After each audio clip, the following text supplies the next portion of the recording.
Hi friends, नमस्कार। एक बार फिर से आपका स्वागत है। 11 बाईपार्टाइट सेटलमेंट के बाद आप सब लोगों ने अपना एरियर कैलकुलेट कर लिया होगा और इस बात का अंदाज़ा लग गया होगा कि आपको इस सेटलमेंट के बाद कितने एरियर का भुगतान होना होगा। अभी शीघ्र ही आपके हेड ऑफिस द्वारा HRMS सिस्टम से जो ह्यूमन रिसोर्सेज के होते हैं उसके हिसाब से आपका एरियर कैलकुलेट होगा और आपके जोनल ऑफिस अथवा रीजनल ऑफिस के माध्यम से आपके पास भी एक कॉपी पहुंचेगा इसके वेरिफिकेशन के लिए।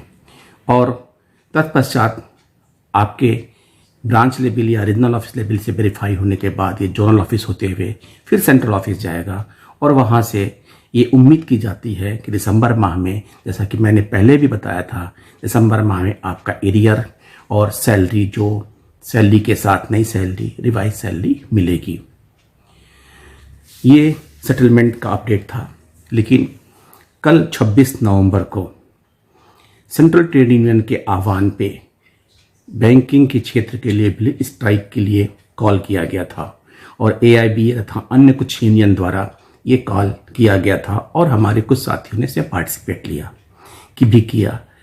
लेकिन इस स्ट्राइक का बहुत ज़्यादा असर नहीं था।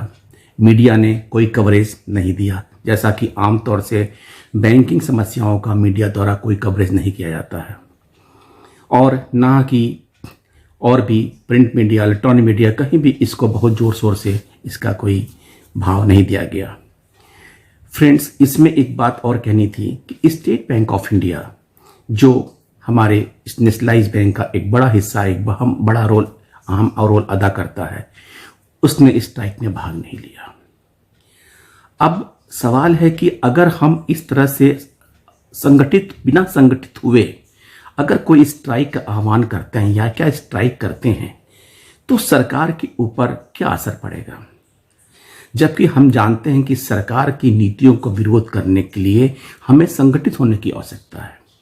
बिना संगठित हुए, बिना हम एक किसी योजना पे बनाए काम किए बिना अगर हम इस सरकार के किसी भी गतिविधि का विरोध करते हैं तो उसका कोई असर नहीं होता है। ये बात सच है कि बैंक प्राइवेटाइजेशन किसी भी दशा में इस देश के हित में नहीं है और वो सरकार जो राष्ट्रीयता और स्वदेशी की बात करती है, अगर वह इन नीतियों पर चलने लगे तो बड़ा ही अचरज होता है। फ्रेंड्स, हमारे यूनियन जो UFU बनाए गए हैं या जो बैंक नहीं, ये लोग किसी न किसी पॉलिटिकल ऑर्गेनाइजेशन से एफिलिएट होते हैं। लेकिन अगर इन सब बातों को छोड़ के केवल ये बैंक्स के प्रति ध्यान दें, बैंकर्स के प्रति ध्यान दें तथा साथ में अगर प्राइवेटाइजेशन का विरोध करना हो तो एक मिशन टास्क मोड में ये काम करें ताकि हमारे जो बैंकर साथी भी इनका साथ दे सकें। क्योंकि आपको अच्छी तरह से पता है कि हमारे बैंकर साथी जब भी स्ट्राइक करते हैं तो उनके वेतन में कटौती होती है।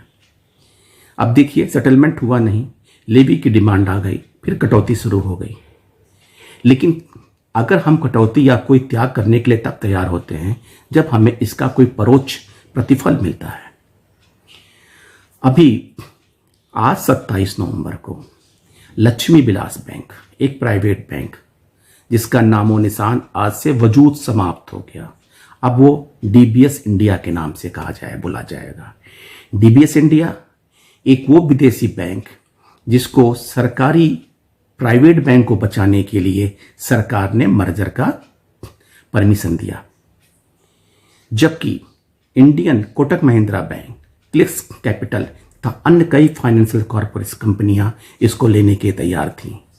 लेकिन सरकार ने विदेशी बैंक को प्रेफरेंस क्यों दिया? DBS का मतलब development bank of the Singapore, उनकी सब्सिडी जो इंडिया में DBS इंडिया में काम करती है उनको मर्ज किया। अब उस बैंक को क्या फायदा हुआ? लक्ष्मी विलास बैंक की 563 ब्रांचें जो साउथ इंडिया की एक पुरानी बैंक है, 563 ब्रांच, 974 ATM उन्हें ऑटोमेटिकली मिल गया, बिना किसी प्रयास के, बिना किसी दौड़ धूप के। लक्ष्मी विलास बैंक को जो करूर के कुछ व्यापारियों ने शुरू किया था, उसकी आज लगभग 21,000 करोड़ डिपॉजिट, लगभग 17,000 करोड़ ये एडवांसेज और 20 लाख कस्टमर का सपोर्ट था। अगर प्राइवेटाइजेशन इतना ही अच्छा होता तो अभी सरकार ने यस बैंक को डूबने के लिए बचाया, पीएमसी बैंक को डूबने से बचाने के लिए हाथ पैर मारा, और अंत में लक्ष्मी विलास बैंक। ये घटनाएं केवल चंद एक आध साल के बीच की बात है। पुराने इतिहास को आप छोड़ दीजिए कि लगभग 40 प्राइवेट बैंक डूब चुके। तो क्या प्राइवेटाइजेशन ही बैंकिंग इंडस्ट्री के रिफॉर्म का एक जरिया, एक सोल्यूशन है? कदापि नहीं। इंडिया के परिप्रेक्ष्य में जहां पे एक डेमोक्रेटिक सेटअप है, जहां एग्रीकल्चर बेस्ड इकोनॉमी है और जहां की इकोनॉमी अलाउ नहीं करती है कि कोई भी सरकारी बैंक प्राइवेट किया जाए। इसके साथ साथ अभी जो वर्किंग कमेटी रिपोर्ट आई है उसके हिसाब से हम बिग हाउसेस को अलाउ करेंगे, यानी जो लेनदार हैं वही देनदार हो जाएंगे। याद करिए, अगर नीरव मोदी, विजय माल्या किसी बैंक के मालिक होते तो उनको भागने की जरूरत क्या पड़ती? वो तो अपने ही बैंक को इसी तरह से अच्छे से डुबोते, और जो छोटे छोटे हमारे डिपॉजिटर्स हैं जिनकी गाड़ी कमाई बैंकों में रखी रहती है, उसको अपने काम में यूज करते और उड़ाते। अभी मैंने पता किया कि वर्किंग कमेटी जो आरबीआई की थी उसका चेयरमैन कौन था, कौन सा हेड था? तो एक पीके मोहंती साहब थे जो प्रोफेसर थे, आर्थिक प्रोफेसर होते हैं वो थे। नहीं लगता है कि प्रैक्टिकल काम में किसी प्रोफेसर या इकोनॉमिस्ट की जरूरत पड़ती है।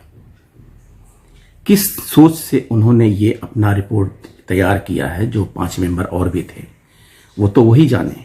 लेकिन गवर्नमेंट का क्या फर्ज बनता है? गवर्नमेंट, जो सरकार राष्ट्रवादी नीति चलने की बात करती है, स्वदेशी की बात करती है, क्या उसे ये उचित होगा कि उद्योगपतियों को लाइसेंस दे आरबीआई के कहने पे? इस रिपोर्ट का उन्हें ठंडे बस्ते में डालना ही उचित होगा। शायद ही कोई पढ़ा इकोनॉमिक्स से समझदार इसको अच्छा कहा होगा। रघुराम राजन साहब ने तो बॉम्ब शेल कह दिया, बैड आइडिया। गवर्नमेंट को चाहिए कि ऐसे किसी भी वर्किंग कमेटी रिपोर्ट को जो आरबीआई के साइट पे है, अपना विरोध लोगों को दर्ज कराना चाहिए, ताकि गवर्नमेंट इसे कभी भी अडॉप्ट ना करे, और अडॉप्ट नहीं करेगी तो ये लागू नहीं होगा। और दूसरी बात, हमारे यूनियंस को चाहिए कि अगर प्राइवेटाइजेशन का विरोध करना है तो संगठित होकर सरकार को इस नीति का विरोध करें।